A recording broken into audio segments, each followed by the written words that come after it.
तो कंस ने एक बार प्रयास किया वृंदावन आने का। तो वृंदावन किशोरी जी की आज्ञा के बगैर नहीं जा सकते और गए भी।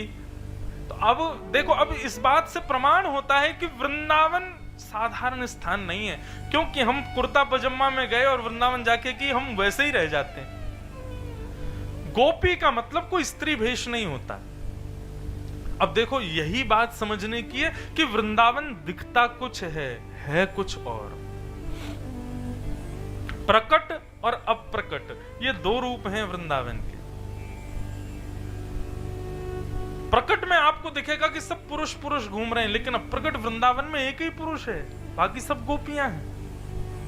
और गोपी किसे कहते हैं? अब गोपी भी प्रकट रूप से स्त्री को बोलते हैं, लेकिन अप्रकट रूप से कौन? गोवी ही इंद्रिय ही कृष्ण रसम पिबती गोपी। जो अपने प्रत्येक इंद्रिय से कृष्ण को पाना चाहे, जिसकी आंखें उनका दर्शन, कान उनका श्रवण करना चाहे, नासिका उन्हीं को ही ग्रहण करना चाहे, जीव उन्हीं के चरणों के प्रसाद को पाए, पैर उन्हीं की प्रदक्षिणा करें, हाथ उन्हीं के करताल बजावें। प्रत्येक इंद्रिय जब कृष्ण को पाने के लिए तड़पती है, तब वही पुरुष भी गोपी कहलाता है। अब प्रकट रूप में गोपी एक स्त्री है, लेकिन अप्रकट रूप में जो प्रत्येक इंद्रिय से कृष्ण का भजन करे वो गोपी। कंस ने जैसे ही वृंदावन में प्रवेश किया, पैर रखते ही कंस एक गोपी बन गया। कहां मथुरा का राजा, कहां उसका ऐसा पराक्रम, लेकिन वृंदावन में किशोरी जी की कृपा के बगैर जैसे ही प्रवेश किया तो एक गोपी बन गया। और गोपी भी कोई बहुत सुंदर गोपी बना नहीं, बहुत कुरूपणी गोपी बना। ऐसी कुरूपणी गोपी की महाराज जो उसको देखे वो ही हंसे। कहां उसको मान प्रतिष्ठा यश वैभव का इतना लोभ था, इतना मद था, और आज उस पर सब हंस रहे हैं। कंस रोने लगा, अपने आप को छुपाने लगा। ये क्या हो गया? ये लहंगा फरिया कहां से आ गए? जैसे तैसे जाके उसने यमुना जी में अपने आप को जब देखा तो नथनी नाक में, कानों में कुंडल, और महाराज बिल्कुल वो तो प्रचंड गोपी बन गया। गोपी बोला, ये क्या हो गया मेरे साथ? तब कंस ने अपने गुरुजी को पुकारा। उसके गुरुजी कौन? श्री नारद जी। हमारे नारद जी सबके गुरु हैं, राक्षसों के भी गुरु हैं, देवों के भी गुरु हैं। नारद जी आए, बोले, अरे कंस ये क्या हो गया? तुम्हारा रूप तो बड़ा भयानक हो गया। बोले कि अरे पता नहीं क्या, जब से वृंदावन आया मैं तो कृष्ण को मारने आया था, लेकिन यहाँ पर आते ही ये क्या हो गया है? मेरा रूप बदल गया है, कुछ करो, मुझे कैसे भी बचाओ। मैं वापस मथुरा नहीं जा सकता। इस रूप में मथुरा गया तो मेरी रही कहीं जो थोड़ी बहुत जो मेरी सम्मान है वो भी नष्ट हो जाएगा। तब नारद जी ने जाके किशोरी जी से प्रार्थना की कि हे श्यामा जी, कंस जो है आपने उसको गोपी बना दिया है। बोले, मैंने नहीं बनाया है, वृंदावन गोपी बनाता है। वृंदावन का प्रसाद है गोपी स्वरूप। पुनः याद रखिए, गोपी स्वरूप स्त्री भेष को नहीं कहते। वृंदावन का प्रसाद क्या है कि प्रत्येक इंद्रिय कृष्ण के लिए रोए, वो गोपी है। ये वृंदावन का प्रसाद है, ये मैंने कुछ नहीं किया है।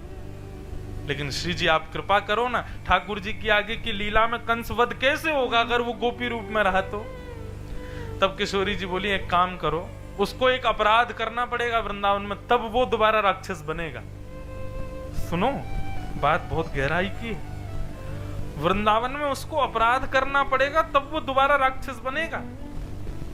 बोले, अपराध क्या करना पड़ेगा? बोले, किसी गोपी के यहां जाकर के और गोबर के कंडे थापने पड़ेंगे। कंडा समझते हैं? आपके यहां क्या बोलते हैं उसको?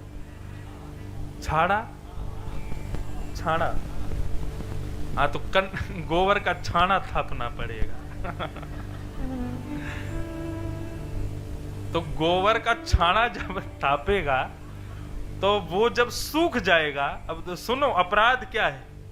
किसी गोपी के यहां उसकी गाय के गोबर का छाना थापेगा और वो जब सूख जाएगा तब उसको चोरी करके किसी और गोपी को बेचेगा। ये अपराध जब करेगा तब कंस दोबारा राक्षस बनेगा।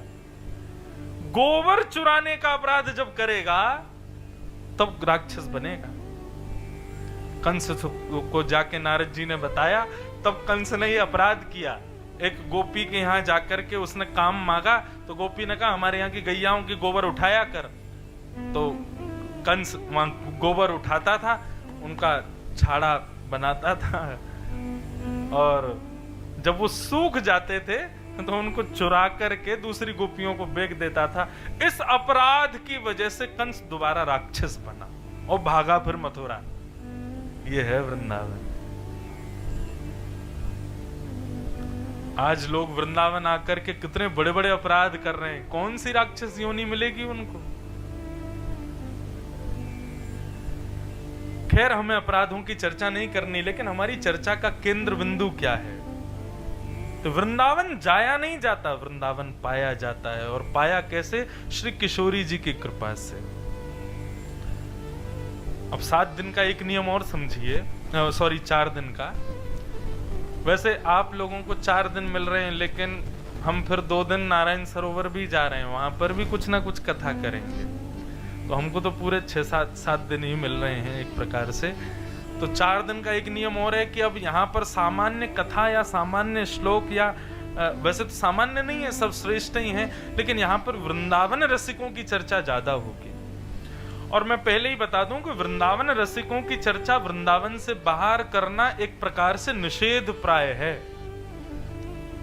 वृंदावन से बाहर करना निषेध है, लेकिन वृंदावन कौन है? जहां रसिक जन मिल जाएं, जहां पर सब गोपी भाव कृष्ण को प्राप्त करने को बैठे हों, वो स्थान वृंदावन ही है।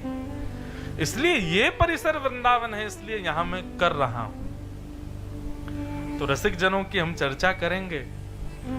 वृंदावन पाया जाता है, और कैसे पाया जाएगा ये हमारे वृंदावन के रसिक शिरोमणि श्री हरिराम व्यास जी बताते।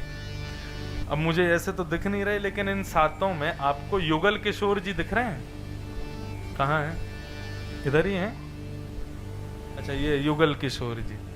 ये युगल किशोर जी जो हैं, ये श्री हरिराम व्यास जी के भजन से प्रकट हुए थे। आजकल श्री युगल किशोर जी जो हैं, ये पन्ना में विराजते हैं। पन्ना एक मध्य प्रदेश में क्षेत्र है, बहुत बड़ा टाइगर नेशनल पार्क भी है वहां पे। बाकी पन्ना प्रसिद्ध इसलिए वहां हीरे होते हैं, वहां पर आप विराजते हैं। 7 ठाकुर प्रकट वृंदावन में हैं, लेकिन अब मुगलों के आने के बाद में कुछ ठाकुर वृंदावन से चले गए, तो अभी वर्तमान में आप पन्ना में विराजते हैं, लेकिन आप प्रकट किए गए श्री हरिराम व्यास जी के द्वारा। हरिराम व्यास जी कौन है, उनका चर्चा में आएगा बीच में तो सुनाएंगे, लेकिन वो वृंदावन प्राप्ति का एक उपाय बताते हैं। जिस किसी को भी वृंदावन चाहिए, चाहे इस जन्म में मन बुद्धि वृंदावन की हो जाए, चाहे अगला जन्म हमको वृंदावन मिले, वो इस भाव का आश्रय ले। श्री हरिराम व्यास जी कहते हैं, आहा,